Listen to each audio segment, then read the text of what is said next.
ম্যাডামের চলে যাওয়ার মধ্য দিয়ে যে জনগণের যে ভালোবাসা তৈরি হয়েছে, যে একটা আপনার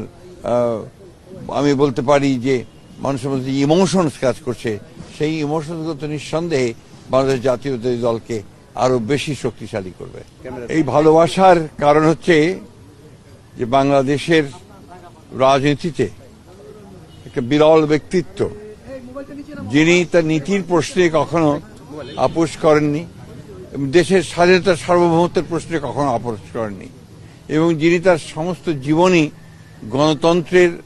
প্রতিষ্ঠার জন্য সংগ্রাম লড়াই করেছেন, কারাভোগ করেছেন,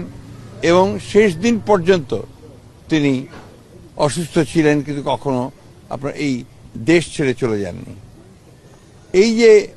দেশের প্রতি ভালোবাসা, মাটির প্রতি ভালোবাসা, মানুষের প্রতি ভালোবাসা, এটাই সমস্ত মানুষকে আলোড়িত করেছে। এবং তার এই দেশের এই ক্রান্তি লগ্নে যখন তার অভিভাবকত্ব সবচেয়ে বেশি প্রয়োজন ছিল, সেই সময় তার চলে যাওয়ায় মানুষ সেই কারণেই সবচেয়ে মর্মাহত হয়েছে, এবং তারা সেই কারণে দেশনেত্রীর নামাজে জানা যায় তার আত্মার মাগফিরাতের জন্য তারা সমবেত হয়েছে, চোখের পানি ফেলেছে, এবং অত্যন্ত এই আশা নিয়ে গেছে যে তার চলে যাওয়ার মধ্য দিয়ে দেশের মানুষ গণতন্ত্রকে প্রতিষ্ঠার দিকে যে কর্তব্য পালন করা, সেই কর্তব্য তারা পালন করবে, এবং আগামী নির্বাচনকে সুষ্ঠু, অবাধ, নিরপেক্ষ করে এই দেশের পক্ষে যে শক্তি আছে বাংলাদেশ জাতীয়তাবাদী দল, সেইটাকে তারা বিজয়ী করবে বলে আমি মনে করি। মাননীয় ভারপ্রাপ্ত চেয়ারম্যানের বাবা নেই, মাও নেই, তিনি কেমন আছেন, এবং সেই সঙ্গে তারা যে বাংলাদেশের জাতীয়তাবাদ দর্শন আপনাদেরকে দিয়ে গেলেন, আপনাদের উপর দায়িত্বটা বেড়ে গেল কিনা? না, নিঃসন্দেহে আপনার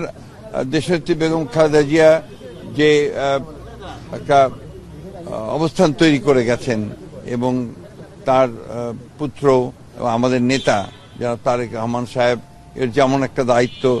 আছে, ঠিক একই সঙ্গে বিএনপির প্রতিটি নেতাকর্মীর দায়িত্ব রয়েছে যে বাংলাদেশের জাতীয়তাবাদের যে দর্শন শহীদ প্রেসিডেন্ট জিয়াউর রহমান সাহেব দিয়ে গেছেন, সেটা দেশনেত্রী এবং খালেদা জিয়া সেই পতাকা তুলে ধরেছিলেন ওপরে, এবং স্বাধীনতার সার্বভৌমত্বের যে পতাকা সেটাও তিনি তুলে ধরেছিলেন। একইভাবে তারেক রহমান সাহেবও সেই পতাকা তুলেই জনগণকে সঙ্গে নিয়ে এই দেশের স্বাধীনতার সার্বভৌমত্বের জন্য তিনি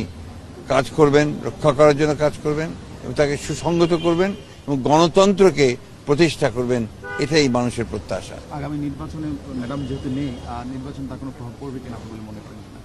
না, আমি তো মনে করি যে ম্যাডামের চলে যাওয়ার মধ্য দিয়ে যে জনগণের যে ভালোবাসা তৈরি হয়েছে, যে একটা আপনার আমি বলতে পারি যে মানুষের মধ্যে ইমোশনস কাজ করছে, সেই ইমোশনসগুলো তো নিঃসন্দেহে বাংলাদেশ জাতীয়তাবাদী দলকে আরো বেশি শক্তিশালী করবে।